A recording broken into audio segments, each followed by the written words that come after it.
अस्सलाम वालेकुम नाजरीन। अगर आप वाकई अपना वज़न कम करना चाहते हैं बग़ैर एक्सरसाइज के, बग़ैर जॉगिंग के, और आप इस बारे में सीरियस हैं और यूट्यूब पर आप वीडियोस देख देख कर तंग आ गए हैं और आपको समझ नहीं आ रही कि आपने स्टार्ट कहाँ से करना है, तो ये वीडियो आपके लिए है। अगर आप बिगनर्स हैं और आप कीटो डाइट करना चाहते हैं, अपना वज़न कम करना चाहते हैं, आज मैं आपको बताऊंगा पूरी तफसील के साथ कि कीटो डाइट होती क्या है और इसको हमने कैसे करना है। आइए इसको समझते हैं कि कीटो डाइट में जो लफ्ज़ है कीटो, इससे मुराद है कीटोन बॉडीज़। ये हमारी जिस्म में फ़ैट की ब्रेकडाउन के नतीजे में बनती हैं। नॉर्मली हमारी बॉडी शुगर को एज ए फ्यूल यूज़ कर रही होती है। जब हम कीटो डाइट करेंगे, बॉडी को शुगर बिल्कुल नहीं देंगे, तो जिस्म फ़ैट को पिघलाना शुरू कर देगा और उसके नतीजे में कीटोन बॉडीज़ बनेंगी जिसको एज ए फ्यूल यूज़ करेगा। इसलिए हम इसको कहते हैं कीटो डाइट। अगर हमारी बॉडी कीटोन्स को एज ए फ्यूल यूज़ करेगी तो ये बहुत अच्छा फ्यूल है। इसके बहुत ज़्यादा फ़ायदे हैं एज़ कम्पेयर टू शुगर। लेकिन किसी भी इंसान का फिट होना और पतले होना दो अलग अलग चीज़ें हैं। अगर आपको लगता है कि आप पतले हो जाएंगे तो आप फिट हो जाएंगे, तो ऐसा बिल्कुल नहीं है। हमने ऐसा मेथड यूज़ करना है जिसमें पहले हम हेल्दी हों, उसके बाद फिर हम पतले हों। या हेल्दी या फिट होने का ये मतलब है कि हमने अपनी खुराक में ऐसे न्यूट्रिएंट्स लेने हैं जिससे हमारी बॉडी की सारी रिक्वायरमेंट्स पूरी हों। हमने डाइटिंग भी करनी है और उन सारे न्यूट्रिएंट्स को भी लेना है ताकि हमारी बॉडी की बेसिक नीड्स पूरी होती रहें। हम सिर्फ पतले ना हों बल्कि हेल्दी भी हों। के लिए हम करेंगे हेल्दी कीटो डाइट या फिर हेल्दी कीटोसिस, जो कि कीटो डाइट का ही एक वर्जन है लेकिन थोड़ा सा मॉडिफाइड है। कीटो डाइट के साथ दूसरा काम जो आपने करना है वो है इंटरमिटेंट फास्टिंग। ये कोई डाइट नहीं है, ये एक पैटर्न है कि आपने कब खाना है और कब नहीं खाना। बजाय इसके कि आप दिन में 3 बार, 4 बार या 5 बार खा रहे हों और इसके दरमियान स्नैक्स भी ले रहे हों, आपने कम बार खाना है। आपने खाने की फ्रीक्वेंसी को कम करना है। ऐसा क्यों है? क्योंकि आप जब भी खाना खाते हैं तो आपका इंसुलिन का लेवल बढ़ जाता है। मैं आपको बार बार बता रहा हूँ कि इंसुलिन मेन हार्मोन है जो कि हमारा वज़न बढ़ाता है। ये ही हमारा असल दुश्मन है। लिहाजा हम कोशिश कर रहे हैं कि कीटो डाइट और इंटरमिटेंट फास्टिंग से जो हमारी बढ़ी हुई इंसुलिन है, हम इसको कम कर सकें। अगर हम मोस्ट ऑफ पॉपुलेशन की इंसुलिन का लेवल चेक करेंगे तो वो बढ़ा हुआ होगा। ऊपर से डॉक्टर भी हमारा ब्लड शुगर लेवल चेक करते हैं, वो आपका कभी भी फास्टिंग इंसुलिन लेवल नहीं चेक करवा रहे होते। इस बारे में मैं तफसील से वीडियो बना चुका हूँ, आप मेरे चैनल पर देख सकते हैं। लिहाजा हमारा असल मकसद होता है इंसुलिन लेवल को कम करना। इसके लिए हम अपनी खाने की फ्रीक्वेंसी को कम करते हैं, क्योंकि हम जब भी खाना खाते हैं, चाहे थोड़ा हो ज़्यादा, हमारा इंसुलिन का लेवल बढ़ जाता है। पहले आप शुरू करें 3 मील्स अ डे, मतलब दिन में 3 बार खाना खाएं लेकिन उसके दरमियान कोई स्नैक नहीं लेना। उसके बाद आ जाएं आप 2 मील्स अ डे, दिन में 2 बार खाना खाएं। हम मेन फोकस कर रहे होते हैं कैलोरीज पर कि हमने कम कैलोरीज लेनी है पतला होने के लिए, लेकिन आपने मेन फोकस करना है फ्रीक्वेंसी ऑफ ईटिंग कि आप दिन में खा कितनी बार रहे हैं। आप कैलोरीज भी कम करें, मैं ये नहीं कहता कि आप कैलोरीज कम ना करें, लेकिन आप इस बात का भी ख्याल रखें कि आप दिन में खा कितनी बार रहे हैं। हमारी बॉडी की बेसिक न्यूट्रिशनल नीड को पूरा करने के लिए हमें कुछ अमाउंट में कैलोरीज तो खानी पड़ती हैं। लेकिन इंटरमिटेंट फास्टिंग का एक बहुत अच्छा फ़ायदा ये है, जैसे जैसे हम फास्टिंग करते जाते हैं हमारी बॉडी की न्यूट्रिएंट्स रिक्वायरमेंट्स भी कम होती जाती हैं। बॉडी खुद को अडेप्ट कर लेती है। अगर पहले आपकी बॉडी को न्यूट्रिएंट्स के लिए 3 मील्स की ज़रूरत थी तो वो रिक्वायरमेंट अब 2 मील से ही पूरी होने लग जाती है।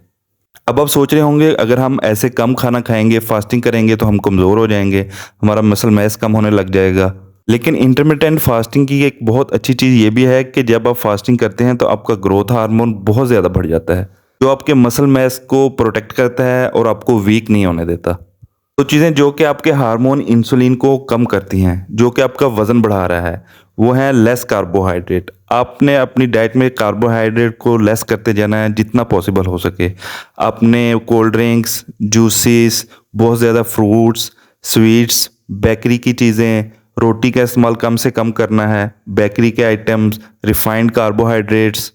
लिहाजा एक तो अपने कार्बोहाइड्रेट अपनी डाइट में कम करते जाना है और दूसरा ये कि अपने फ्रीक्वेंसी ऑफ ईटिंग, मतलब दिन में जो खाने की तादाद है, अगर आप 5 बार खा रहे हैं तो आपने उसको 3 बार कर देना है, 3 बार खा रहे हैं तो 2 बार कर देना है। अगर आप ऐसा करेंगे तो आपकी बॉडी में सेलुलर चेंजेस आएंगी जिससे आपकी बॉडी शुगर फ्यूल से फैट फ्यूल पर कन्वर्ट हो जाएगी और बॉडी फैट को यूज़ करना शुरू करे और आपकी फ़ैट कम होने लगेगी। होता क्या है कि जब आप बहुत ज़्यादा कार्बोहाइड्रेट खाते हैं तो ये कार्बोहाइड्रेट अल्टीमेटली जाके हमारी बॉडी में इंसुलिन की मदद से फ़ैट में कन्वर्ट हो जाते हैं। लिहाजा हमारी बॉडी में जो ज़्यादातर फ़ैट है ये कार्बोहाइड्रेट से आई है, ना कि चिकनाई वाली चीज़ों से, लिपिड से।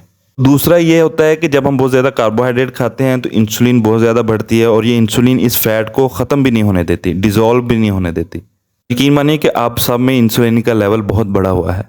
आप इसके लिए कोई टेस्ट करना चाहते हैं तो हाँ, बिल्कुल बहुत आसान और क्विक टेस्ट है। आप सीधे खड़े हो जाएं और अपने पाँव की तरफ देखें। अगर तो आपका पेट बाहर निकला हुआ है तो इसका मतलब है कि आप में इंसुलिन का लेवल बढ़ा हुआ है, क्योंकि अगर आपके जिस्म में इंसुलिन बढ़ी हुई होगी तो ये कुछ अलामतें शो होंगी। आपका ब्लड प्रेशर और कोलेस्ट्रॉल का लेवल दोनों बढ़े हुए होंगे। खुद को बहुत थका थका महसूस करेंगे, खासतौर पर खाने के बाद। आप में कॉग्निटिव फंक्शन जो है वो डिक्रीज होना शुरू हो जाएगा। आपका फोकस और मेमोरी कम होना शुरू हो जाएगी। आपका मूड अक्सर डिप्रेस्ड रहेगा। आपका बार बार मीठा खाने का दिल करेगा, आपको मीठे की तलब होगी बहुत ज़्यादा। आप हर वक्त खुद को भूखा महसूस करेंगे, खासतौर पर दो खानों के दरमियान। जब आप कीटो डाइट करेंगे और आपकी बॉडी आपकी फैट को एज ए फ्यूल यूज़ करेगी, क्योंकि अब शुगर को एज ए फ्यूल यूज़ नहीं कर रहे बल्कि अपनी फैट को एज ए फ्यूल यूज़ कर रहे हैं, तो क्या होगा कि आपकी भूख खत्म हो जाएगी, आपको मीठे की बहुत ज़्यादा क्रेविंग नहीं होगी। इसलिए कीटो डाइट बहुत अच्छी है, क्योंकि जैसे जैसे आप कीटो डाइट करते जाते हैं तो आपकी भूख ऑटोमेटिकली कम होती जाती है। लिहाजा आप लंबे अरसे तक कीटो डाइट को जारी रख सकते हैं, इसको एज ए लाइफ स्टाइल अपना सकते हैं। लिहाजा मैं आपको अब बिल्कुल आसान तरीका बताऊंगा कि कीटो डाइट में आपने क्या और कितना खाना है। आपको बिल्कुल ये चीज़ें याद रखने की ज़रूरत नहीं है कि मैंने इतने ग्राम कार्बोहाइड्रेट खाने हैं और इसमें कितनी कैलोरीज होती हैं, इतने ग्राम मैंने प्रोटीन खाने हैं और इसमें कितनी कैलोरीज होती हैं। ये आपको कैलकुलेशन करने की बिल्कुल ज़रूरत नहीं है। सपोज करें आपके सामने एक खाने की प्लेट है और आपने इसको दो हिस्सों में डिवाइड कर लेना है। हाफ प्लेट में आएगा सैलेड और जो बाकी हाफ है उसको मज़ीद आपने दो हिस्सों में डिवाइड कर लेना है। हाफ में आ जाएंगे फैट और हाफ में प्रोटीन, ये आपने यूज़ करनी है। लिहाजा बहुत ज़्यादा कैलकुलेशन की ज़रूरत नहीं है। कीटो डाइट सिर्फ आपका वेट कम नहीं करती, ये आपको बहुत ज़्यादा हेल्दी बना देती है। आपकी बॉडी में इन्फ्लेमेशन को कम कर देती है, आपकी जहानत और फोकस करने की एबिलिटी को बढ़ा देती है, आपका मूड बेहतर कर देती है, आप खुद को बहुत एक्टिव महसूस करते हैं, आपको इनर एनर्जी फील होगी, आप खुद को एनर्जेटिक महसूस करेंगे। अपना बहुत बहुत ख्याल रखिएगा और हमारे इस चैनल का भी शुक्रिया।